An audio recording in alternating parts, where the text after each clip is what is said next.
Hello, bricks and mortar retailers. Welcome to this week's live, the last one before Santa Claus comes, and the one fresh after I just got COVID from. So, just recovering from COVID from last week. Much better, very quickly, as a matter of fact. So, it's amazing what a day of Netflix can do to your recovery. Anyway, so today we're going to talk about the biggest mistake that retailers make when it comes to planning for the next year. And in this case, it's all about 2024. And this is a theme that I usually run every year for my bricks and mortar retail clients.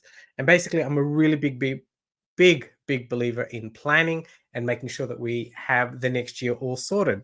But I want to run through some of the biggest mistakes that we make as bricks and mortar retailers when it comes to planning. And the first really big mistake I see amongst bricks and mortar retailers is that we have no planning at all.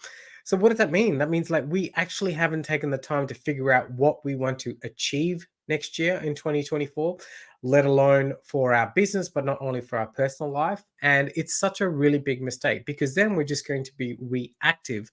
And it just means that we're going to be so disorganized. We're going to be continuing to put out fires within our store and really not ensuring that our year is intentional, which leads me on to mistake number two.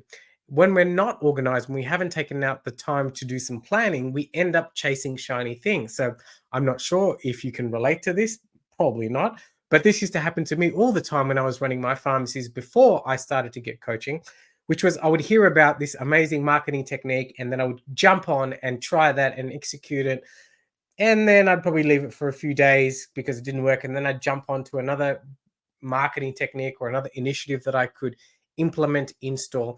And I was constantly jumping around from shiny object to shiny object within the context of running my business and not getting any results. And that's also the cowboy or cowgirl style of really shooting at the hip, which is you're totally scattered and you're totally non-focused because you're trying out every new thing. So that's what I call the shiny object approach.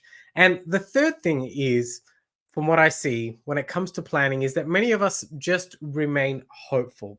So we're just hoping that our business is going to grow in 2024. We're just hoping that the whatever marketing initiatives that we implement in store are just going to work. We're just hoping we're going to have magical staff meetings every month. We're just hoping that we're going to have an employee retention and an employee hiring plan.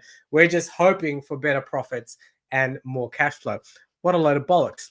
Lots of nonsense. I've been speaking to some UK colleagues this week. So I've got the UK lingo, but having hope is no strategy at all. But believe it or not, some bricks and mortar retailers have this as part of their planning process for the next year. So there are three really big mistakes that I see bricks and mortar retailers making when it comes to planning the next year. But I'd love to hear from you below. What tips, tricks do you use to plan out the next year for your business and for yourself? Love to hear them. Pop them in the comment section below. And until next time, ciao. Merry Christmas too, I should probably say, because I think Santa's coming on Monday or Tuesday. Monday.